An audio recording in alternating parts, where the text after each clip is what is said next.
Good morning, class. Welcome to your lesson number 8. Please open page 67 on your textbook. We will be doing commas. Now, as I explained earlier what commas are and how they can be used. Now, commas are used to separate a main clause from a subordinative clause, and it is also used to separate words and phrases. Now, in this box below, they have given us different ways to use a comma. First of all is to separate a main clause from a subordinative clause.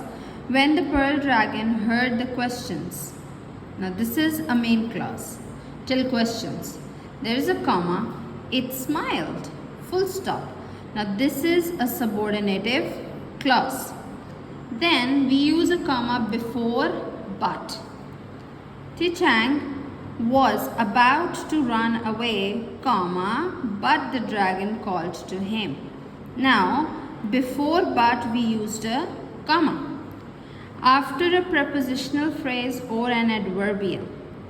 Adverbial and prepositional phrase, preposition means that they are giving us an exact position of a noun, an object, or a place, or a home.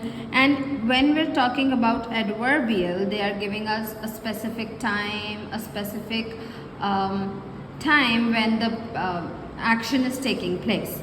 Now they're telling us here that 49 days later, this is an adverbial, they used a comma, he came to the golden palace of the great wizard of the west.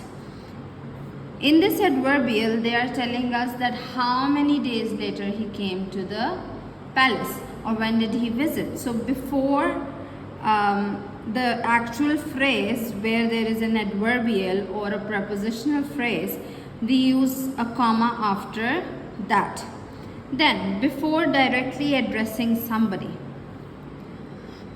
you're a good lad, comma, Ti Chang. For example, if here I says, you did a great job, comma, Heather, Hira, or anybody. Before mentioning their name, when I'm complimenting them or I'm addressing them, I'm talking to them, I use a comma. Then to separate phrases in a list. For example, I have a list of phrases or I have a list of things. I use a comma there as well.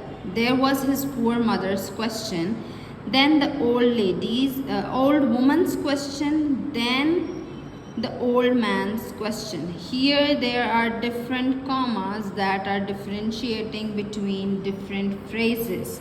They are separating those different phrases. Now move to page 68, please.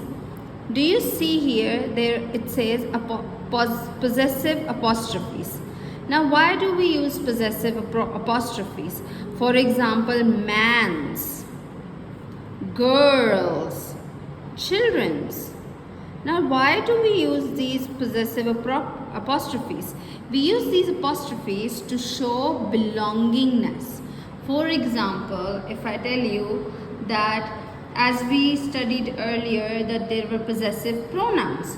The same way these possessive apostrophes along with nouns or different things, they show that this certain thing belongs to that person. For example, that we use this possessive apostrophes for the word butcher's shop, lady's bag, or we say man's shop. We are showing that all these things belong to a certain man, to a certain woman, or a certain group of people, or a certain person. So we are showing the belongingness. For example, below, if you see activity A, the cat belonging to the girl. So we will say the cat's girl. Now look at activity A here. The tail belonging to the horse. Here we will say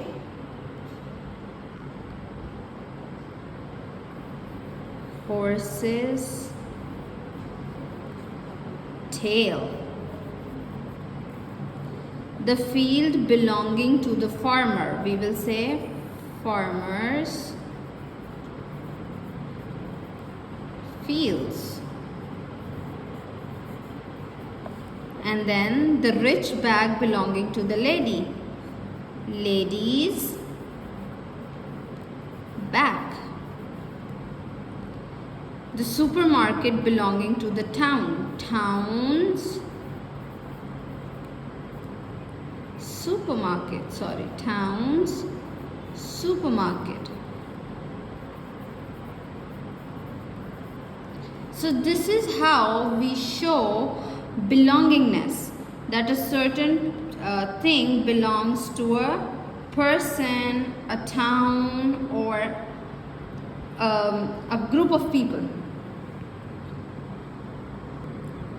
Look at the page 68. There is this gray box on your textbook. Let's see the rule of using an S apostrophe. How do we use it? If the owner is plural and ends with the letter S, the apostrophe has to be placed after the S. This makes singular and plural owners look different for the reader. Now look here, there are examples given to you.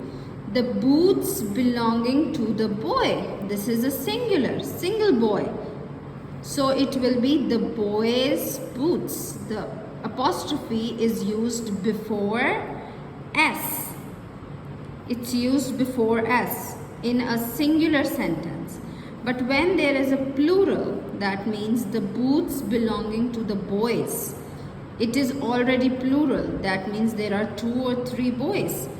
Then the boys' boots, the apostrophe will come after the S. If the owner is plural and doesn't end in a letter S, the apostrophe has to be placed after the owner. Here, the boots belonging to the children is itself plural and it does not end with an S. So, the children's boot apostrophe is before S. The same way, the van belonging to men, there is no S at the end, right? So, we will use an apostrophe before S here. Read this box carefully and you'll understand the concept. After that, your homework is that you have to solve question B on your notebook. You will be doing this on your notebook as a homework. And here this says that write out the following in a plural possessive apostrophe form. Now you have to use this formula, this plural formula here in this question. For example, if it is the cats belonging to the girls, girls' cat, the tail belonging to the horses, this ends with an S.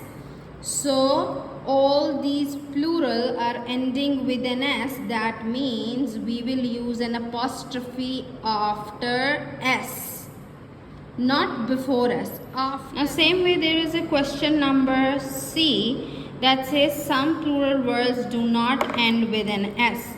Now all those plural forms that do not end with an S, we have to use these words in our sentences below. That means here we will use an apostrophe where an apostrophe is placed before an S.